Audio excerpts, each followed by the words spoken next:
ನಮಸ್ಕಾರ. ನೋಡಿ, ಒಂದು ಒಪ್ಪಂದ ಅಂದ್ರೆ ಕಾಂಟ್ರಾಕ್ಟ್ ಹೇಗೆ ಶುರುವಾಗುತ್ತೆ ಅಂತ ನಮಗೆಲ್ಲ ಸಾಮಾನ್ಯವಾಗಿ ಗೊತ್ತಿರುತ್ತೆ ಅಲ್ವಾ? ಆದ್ರೆ ಅದು ಕೊನೆಯಾಗೋದು ಹೇಗೆ? ಬನ್ನಿ, ಇವತ್ತು ಒಪ್ಪಂದಗಳ ಅಂತ್ಯದ ಬಗ್ಗೆ ಇರುವ ಕೆಲವು ಇಂಟ್ರೆಸ್ಟಿಂಗ್ ದಾರಿಗಳ ಬಗ್ಗೆ ಮಾತಾಡೋಣ. ಹೌದು, ಪ್ರತಿಯೊಂದು ಕಾಂಟ್ರಾಕ್ಟ್ಗೂ ಒಂದು ಆರಂಭ ಇದ್ದೇ ಇರುತ್ತೆ. ಕೆಲವೊಮ್ಮೆ ಎಲ್ಲವೂ ಅಂದ್ಕೊಂಡ ಹಾಗೇನೇ ಆಗತ್ತೆ, ಆದ್ರೆ ಇನ್ನು ಕೆಲವೊಮ್ಮೆ ಪರಿಸ್ಥಿತಿಗಳು ಪೂರ್ತಿ ಬದಲಾಗ್ಬಿಡ್ತವೆ. ಹಾಗಾದ್ರೆ ಒಂದು ಒಪ್ಪಂದದ ಜರ್ನಿ ಯಾವೆಲ್ಲ ರೀತಿಗಳಲ್ಲಿ ಮುಗಿಬಹುದು? ನೋಡೋಣ ಬನ್ನಿ. ಮೊದಲನೆಯದಾಗಿ ಎಲ್ಲರೂ ಬಯಸೋ ಒಂದು ಬೆಸ್ಟ್ ಎಂಡಿಂಗ್ ಬಗ್ಗೆ ಮಾತಾಡೋಣ. ಇದನ್ನ ಕಾರ್ಯಕ್ಷಮತೆಯ ಮೂಲಕ ಮುಕ್ತಾಯ ಅಂತಾರೆ.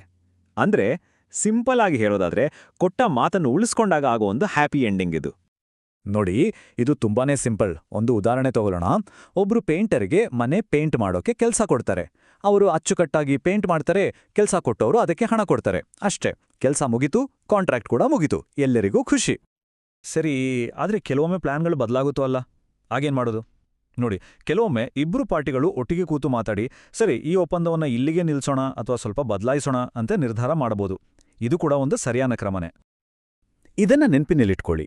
ಯಾವ ಶಕ್ತಿ ಒಂದು ಒಪ್ಪಂದವನ್ನ ಹುಟ್ಟು ಹಾಕುತ್ತೋ, ಅಂದ್ರೆ ಪರಸ್ಪರ ಒಪ್ಪಿಗೆ, ಅದೇ ಶಕ್ತಿಗೆ ಅದನ್ನ ಕೊನೆಗೊಳಿಸೋ ಪವರ್ ಕೂಡ ಇರುತ್ತೆ. ಇದು ಅಷ್ಟು ಸರಳ. ನೊವೇಷನ್ ಅಂದ್ರೆ ಒಂದು ರೀತಿ ಹಳೆ ಫೋನ್ ಬದಲಾಯಿಸಿ ಹೊಸ ಫೋನ್ ಅಪ್ಗ್ರೇಡ್ ಮಾಡಿದ ಹಾಗೆ.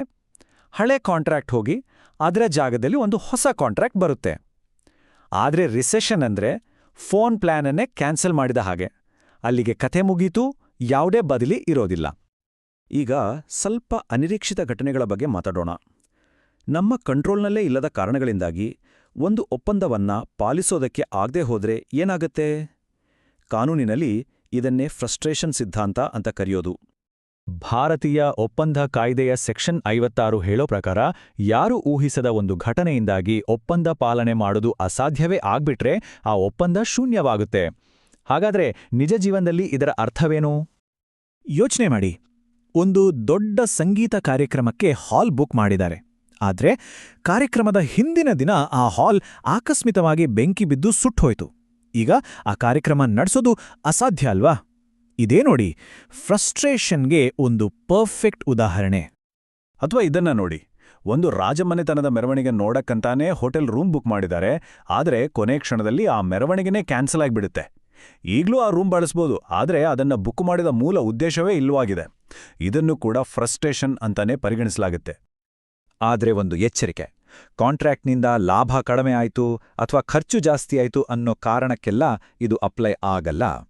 ಅದನ್ನ ಬಿಸ್ನೆಸ್ ರಿಸ್ಕ್ ಅಂತಾರೆ. ಒಪ್ಪಂದವನ್ನ ಪಾಲಿಸೋದು ನಿಜವಾಗ್ಲೂ ಅಸಾಧ್ಯವಾದಾಗ ಮಾತ್ರ ಈ ಫ್ರಸ್ಟ್ರೇಷನ್ ಅನ್ನೋದು ಅನ್ವಯ ಆಗುತ್ತೆ. ಈಗ ಅಷ್ಟೇನೂ ಖುಷಿ ಕೊಡದ ಒಂದು ಅಂತ್ಯದ ಕಡೆಗೆ ಬರೋಣ. ಅದೇನಲ್ಲೇ, ಯಾರಾದ್ರೂ ಕೊಟ್ಟ ಮಾತನ್ನ ಮುರಿದಾಗ. ಇದನ್ನ ಒಪ್ಪಂದದ ಉಲ್ಲಂಘನೆ ಅಂತ ಕರೀತಾರೆ. ಇದು ಯಾವಾಗ ಆಗುತ್ತೆ ಅಂದ್ರೆ, ಒಂದು ಪಾರ್ಟಿ ತಾನು ಒಪ್ಪಿಕೊಂಡಿದ್ದ ಕೆಲಸವನ್ನ ಮಾಡದೇ ಇದ್ದಾಗ. ಉದಾಹರಣೆಗೆ, ಒಬ್ಬ ಬಿಲ್ಡರ್ ಒಪ್ಪಿಕೊಂಡಿದ್ದ ಡೇಟ್ ಒಳಗೆ ಮನೆ ಕೆಲಸವನ್ನ ಮುಗಿಸದೇ ಇದ್ರೆ ಅದು ಒಪ್ಪಂದದ ಉಲ್ಲಂಘನೆ ಆಗುತ್ತೆ. ಈ ಉಲ್ಲಂಘನೆ ಎರಡು ರೀತಿ ಆಗ್ಬೋದು. ಒಂದು, ನಿಗದಿತ ದಿನದಂದು ಕೆಲಸ ಮಾಡದಿರೋದು. ಇನ್ನೊಂದು, ಆ ದಿನ ಬರೋಕ್ಕೂ ಮುಂಚೆನೇ ನೋಡಿ, ನನ್ನಿಂದ ಈ ಕೆಲಸ ಮಾಡಕ್ ಸಾಧ್ಯವಿಲ್ಲ ಅಂತ ಹೇಳ್ಬಿಡೋದು. ಇದ್ರ ಬಗ್ಗೆ ಇನ್ನಷ್ಟು ನೋಡೋಣ. ಯಾರಾದ್ರೂ ಒಂದು ಒಪ್ಪಂದವನ್ನ ಮುರಿಯೋದಾಗಿ ಮುಂಚಿತವಾಗಿಯೇ ತಿಳಿಸಿದ್ರೆ ಇನ್ನೊಂದು ಪಾರ್ಟಿಗೆ ಮುಂದಿನ ಹೆಜ್ಜೆ ಇಡೋದಕ್ಕೆ ಒಂದು ಅವಕಾಶ ಸಿಕ್ಕಾಗತ್ತೆ. ಹಾಗಾದ್ರೆ ಆಗ ಅವರ ಮುಂದಿರೋ ಆಯ್ಕೆಗಳು ಏನು? ಆಗ ಅವರ ಮುಂದೆ ಎರಡು ದಾರಿಗಳಿರ್ತವೆ. ಒಂದು, ಒಪ್ಪಂದವನ್ನ ತಕ್ಷಣವೇ ರದ್ದುಗೊಳಿಸಿ ನಷ್ಟಪರಿಹಾರಕ್ಕಾಗಿ ಕೇಸ್ ಹಾಕೋದು, ಅಥವಾ ನಿಗದಿತ ದಿನಾಂಕದವರೆಗೆ ಕಾದು ನೋಡೋದು. ಬಹುಶಃ ಅವರು ತಮ್ಮ ಮನಸ್ಸು ಬದಲಾಯಿಸಬಹುದು. ಈ ಎರಡೂ ಆಯ್ಕೆಗಳಿಗೂ ಅವುಗಳದೇ ಆದ ಪ್ಲಸ್ ಮತ್ತು ಮೈನಸ್ ಪಾಯಿಂಟ್ಸ್ಗಳಿವೆ. ಹಾಗಾದ್ರೆ ಇದೆಲ್ಲ ಯಾಕೆ ಮುಖ್ಯ? ಯಾಕಂದ್ರೆ ಒಪ್ಪಂದಗಳು ಹೇಗೆಲ್ಲ ಕೊನೆಯಾಗ್ಬೋದು ಅಂತ ತಿಳಿದುಕೊಂಡ್ರೆ ನಮ್ಮ ಹಕ್ಕುಗಳನ್ನು ರಕ್ಷಿಸ್ಕೊಳಕ್ಕೆ ಮತ್ತು ಮುಂದೆ ಆಗ್ಬೋದಾದ ಸಮಸ್ಯೆಗಳನ್ನು ತಪ್ಪಿಸೋಕೆ ಸಹಾಯ ಆಗತ್ತೆ. ಹಾಗಾದ್ರೆ ಬನ್ನಿ ಒಂದು ಸಣ್ಣ ರೀಕ್ಯಾಪ್ ಮಾಡೋಣ. ಒಪ್ಪಂದಗಳು ಮುಖ್ಯವಾಗಿ 4 ರೀತಿಗಳಲ್ಲಿ ಕೊನೆಯಾಗ್ತವೆ. ಕಾರ್ಯಕ್ಷಮತೆ ಅಂದ್ರೆ ಕೆಲ್ಸ ಮುಗ್ದಾಗ. ಒಪ್ಪಂದ ಅಂದ್ರೆ ಇಬ್ಬರು ಒಪ್ಪಿ ಬೇರೆಯಾದಾಗ. ಫ್ರಸ್ಟ್ರೇಷನ್ ಅಂದ್ರೆ ಕೆಲ್ಸ ಮಾಡೋದು ಅಸಾಧ್ಯವಾದಾಗ.